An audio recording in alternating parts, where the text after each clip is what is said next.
What's up, y'all? It's Shuffle, and today's video is going to be my thoughts on the recent Shroud of the Deep patch that just came to, I think, all branches of the game now. We're going to talk about that, what I like, don't like, and then we'll talk about some specific examples. There will also be spoilers for the final boss of Act 2, but that will be at the end of the video, and I will tell you when that's happening, so if you don't want to see it, make sure to click out at that point. As a quick rundown, the things I do enjoy about the Shroud update is the Shroud specifically. Obviously, it's a new region with cool stuff, but I like the music. I think it's one of the best battle tracks in the game. It probably is the best current one. I love the art. I really think the enemies are cool and fun, even though they are pretty dangerous. They're a bit stronger than the other region enemies, it feels like. I do like the Leviathan mechanics. I think it could use some tweaking, but I do like the mechanics of the boss. And then some cool items came along with the patch, like the nautical compass. I don't have the graphic in front of me, but it gives you a chance at getting pretty much every positive token that isn't the plus version, or a chance at stress. So people have been wanting trinkets that have downsides. That is a small downside to have, and also it's pretty fun and it's a little chaotic, which is kind of the game's flavor. All right, let's get some background footage here. We're gonna start playing the Leviathan fight, just as background footage. And I hear myself talking, so I'm gonna mute that real quick. But for this fight, let's skip ahead here. I'm just gonna let my thoughts go. But yeah, as far as this fight is concerned, I do like it mechanically, but there are some tweaks it could use. For instance, it gets a couple free actions here and there, like summoning the hand's a free action, hitting you with the breath is a free action. These happen at the start of the turn, and you don't take dot damage for it. I should say the boss doesn't, which is kind of fair in a way, because whenever the player gets extra actions, they don't take dot damage or damage over time, I guess. Dot damage is kind of redundant. But anyway, that is nice that the player doesn't have to deal with it, and it's fair that the boss doesn't. The fight is a rehashed version of the Hag because it has a capture mechanic, but this time I think it's decently done, or like well done, because in the first game with Fanatic and Hag, who are two kidnap capture type bosses, you were kind of incentivized, less so with Fanatic, but definitely the Hag, you were incentivized to ignore the captured character and just burn down the boss because she had such little HP. And this time, that's not as much the case, because unlike the first game with the Hag, where the pot does, static damage each turn, this still has the same thing where the person who is captured is technically drowning, so they're taking damage each turn, but you don't see it. But also, the cauldron, or pot, so to speak, is able to fight you. So it hits back, and it gets 2 attacks a turn. It stacks with barnacles.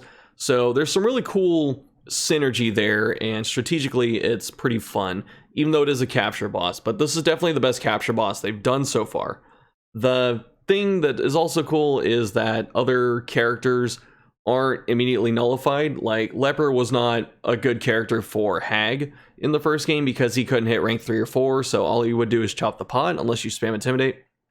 But the boss this time, it kind of lets all playstyles work. So if you have a really strong frontline character like the Leper or Hellion Ravager, something like that, Man-at-Arms with Crush, even though he can hit rank 3, they are able to at least do damage to the hand and keep people free, and they might get a chance to do damage to the boss itself.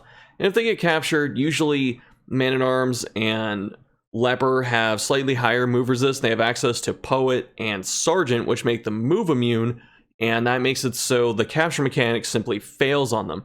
So that is pretty cool. Move resist finally matters.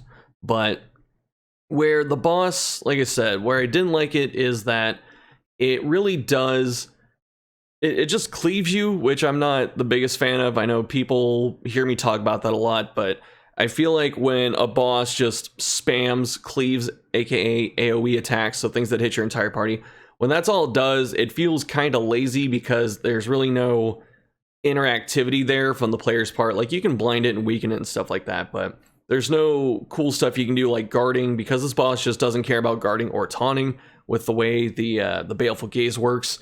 And so that's kind of a letdown, but I mean, everything else is fine and cool. It's just that kind of minor thing, but it's not as much of a big deal as it will be for something we'll talk about later. The trophies for the boss aren't that great, but it's not, I mean, the bleed trophy is good, don't get me wrong. Like, any combat oriented trophy in this game is actually pretty solid. This even includes the Harvest Child one that gives you HP at the cost of death blow resist. But the flame drain trophy is not great. It's, you know, it's better than nothing. It'll meet the trophy requirement for getting to the mountain, but it doesn't really matter on Infernal, which kind of sucks. Like, the other utility trinkets are still usable on Infernal, but that is such a niche argument to make that it doesn't feel right doing so. Otherwise, Shroud, great region, currently my favorite by quite a bit. And the fog mechanic, people are asking about the fog that comes in that blinds your characters and stuff on every couple turns. And I think it would make sense that if we have that mechanic now, it might be introduced as something else in the other regions in the future. I don't know what that would look like, but I wouldn't be surprised if it came back for other regions. All right, so we're gonna talk about the Act 2 final boss now. So if you don't want to hear any of this, feel free to leave. You know, no hard feelings. We'll see you in the next video. But I'm gonna talk about it, and I'm gonna give my thoughts. So a couple extra seconds. If you want to leave, click off the video. I got you. But yeah. So the final boss of Act 2, the Seething Sigh, the pair of lungs, and everyone was kind of joking that there'd be more body parts, and I guess there are going to be more body parts, at least for these first two bosses. Conceptually, I do enjoy this boss. Currently, it is harder than the Locks, which is surprising, but also the current iteration of this boss makes it actually worse than the Locks to fight. Like, the Locks aren't very fun to fight right now, just because like they spam stun you, and it took them a little bit to patch in stun resist off of recovery, and you know, they added HP on top of them, which really drug the fight out. But really, I'd rather fight the Locks at this point than this thing, and it's really it has some really good conceptual stuff, but it misses the mark in terms of balance. So I will start playing the footage here in the background. Be muted too. Let's see, where is it? Does it start?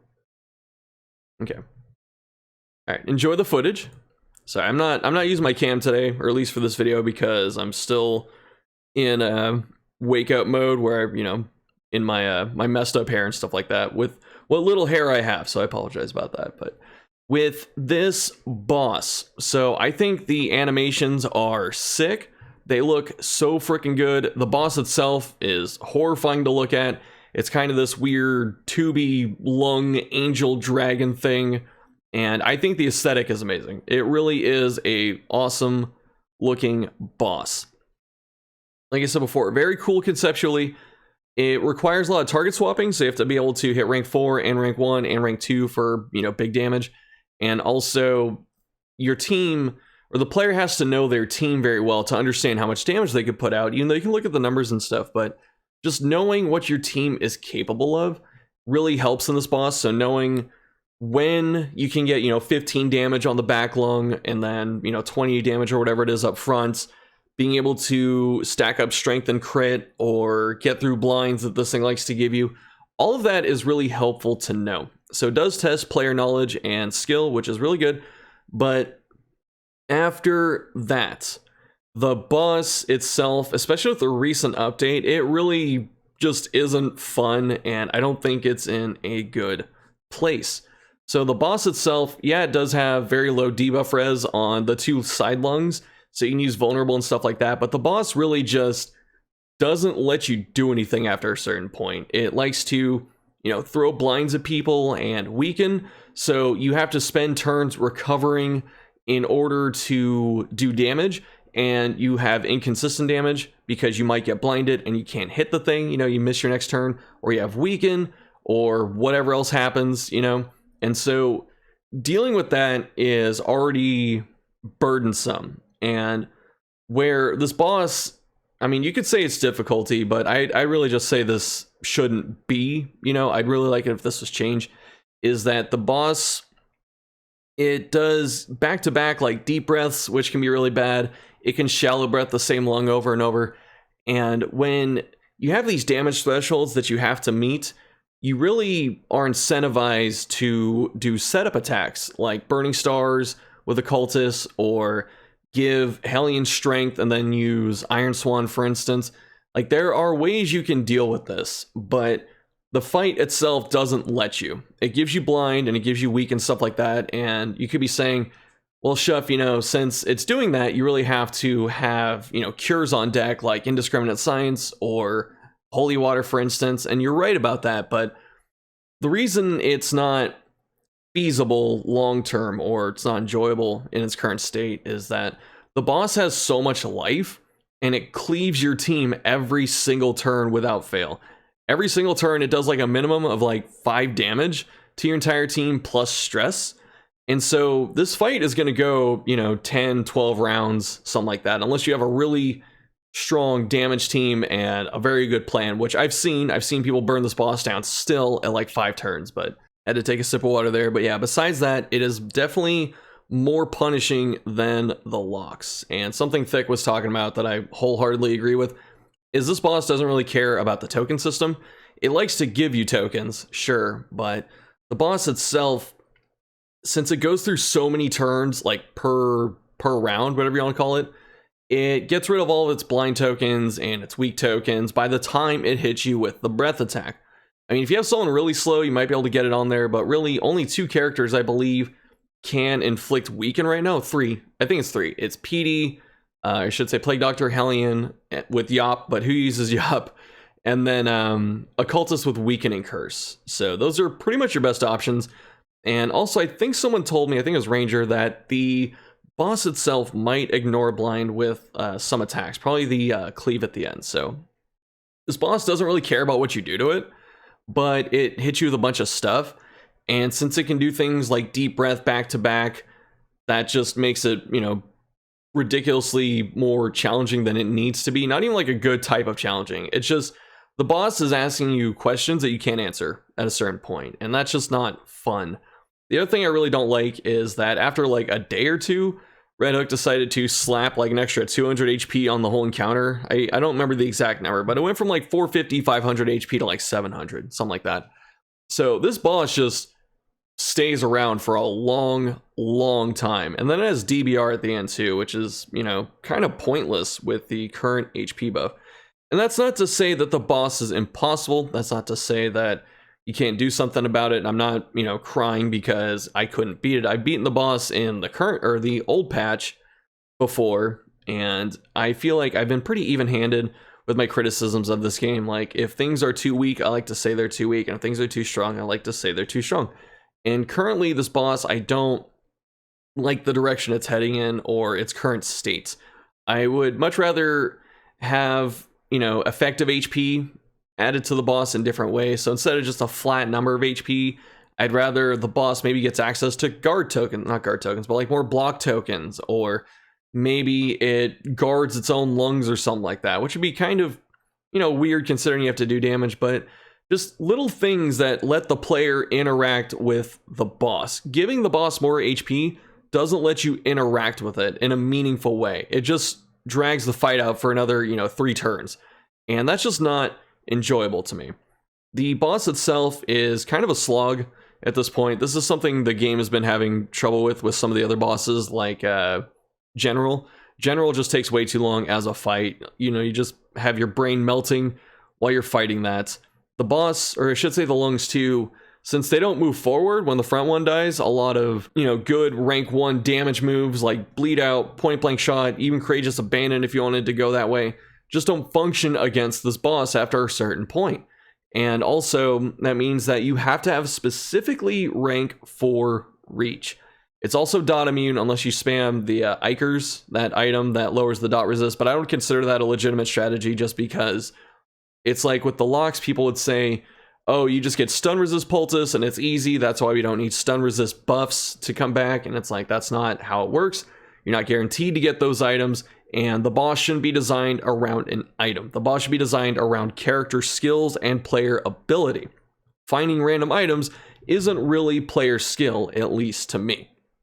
So with this boss being dot immune, so you can't burn it, bleed it, or blight it outside of like Iker or the Librarian trophy, which is already broken.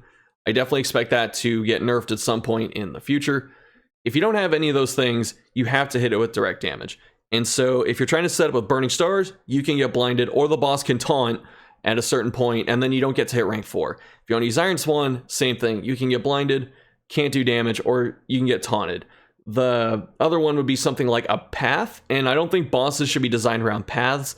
Otherwise, you could use Grave Robber, Throw Dagger, and Deadeye, and then Sharp Shot, Highwayman. But again, the boss should not be designed around these things. And the same thing as always, when you're setting up for big damage, like you combo token the back lung, and then you're going to throw a dagger at it or something, and then you just get blinded.